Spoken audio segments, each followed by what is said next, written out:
c'est le rapport d'enquête sur les missions officielles de l'ancien protecteur du citoyen, Renan Edouville, pour les exercices fiscaux allant de 2019 à 2024. Le rapport d'enquête sur les contrats de restauration conclu par l'ex-directeur général de l'OFAPNA, Carl François. Rapport d'enquête sur des suspicions de corruption dans la production des passeports au sein de la direction de l'immigration et de l'émigration pour la période allant de septembre à décembre 2024, qui concerne particulièrement l'ancien directeur Stéphane Vincent. Rapport d'enquête sur l'utilisation des frais supplémentaires exigés des demandeurs de passeport pour la période allant du 1er janvier au 31 décembre 2023. Et les deux autres rapports sont des rapports régionaux. C'est le rapport d'enquête sur les allégations de corruption faites à l'encontre de certains employés et cadres du centre de réception et de livraison de documents d'identité de ces morts. Et enfin, le rapport d'enquête concernant le chef du service de l'enregistrement et des opérations domaniales à la direction départementale des impôts du centre DDIC, Gerline Joseph. Nous tenons à remercier notre...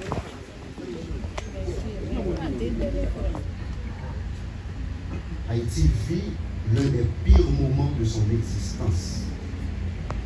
Le reculement démocratique inquiétant, une instabilité institutionnelle préoccupante, une crise sécuritaire étouffante, une situation humanitaire déshumanisante. Nos enfants, nos jeunes, nos filles, nos femmes sont tués, violentés, humiliés.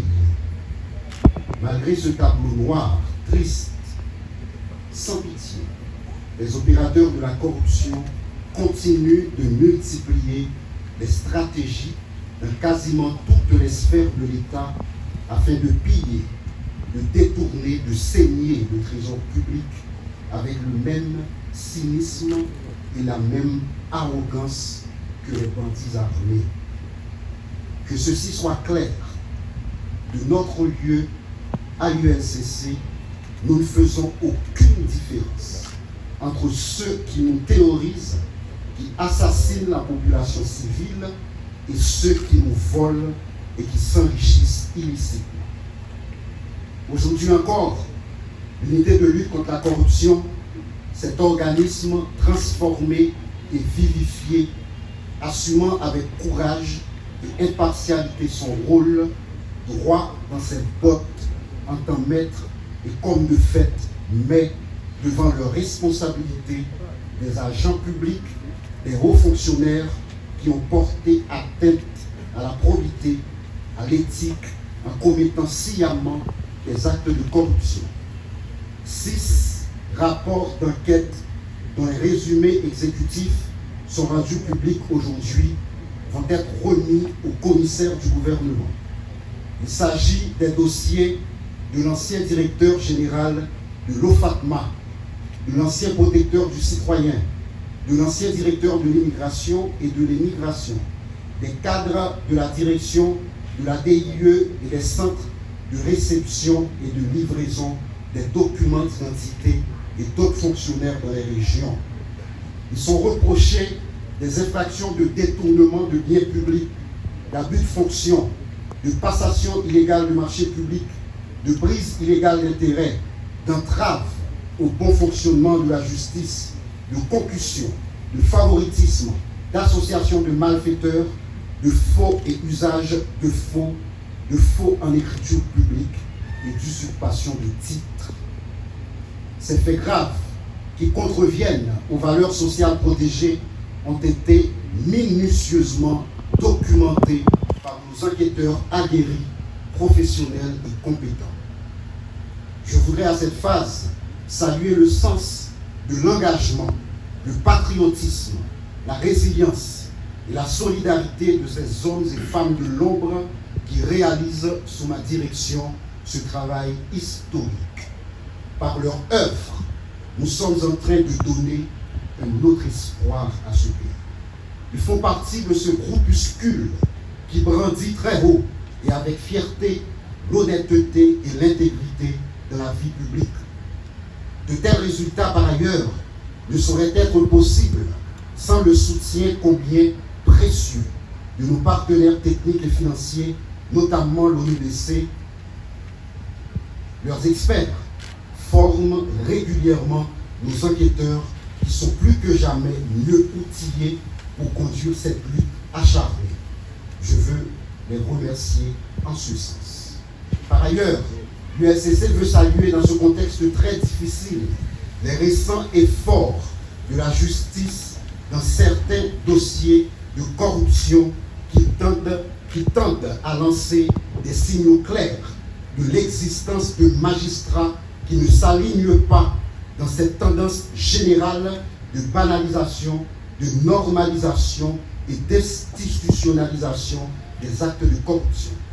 Il est plus que jamais nécessaire que ce bras technique mais autonome que nous sommes pour la justice, qui doit certainement rester indépendante, soit plus sollicité, car ce domaine est complexe et spécialisé.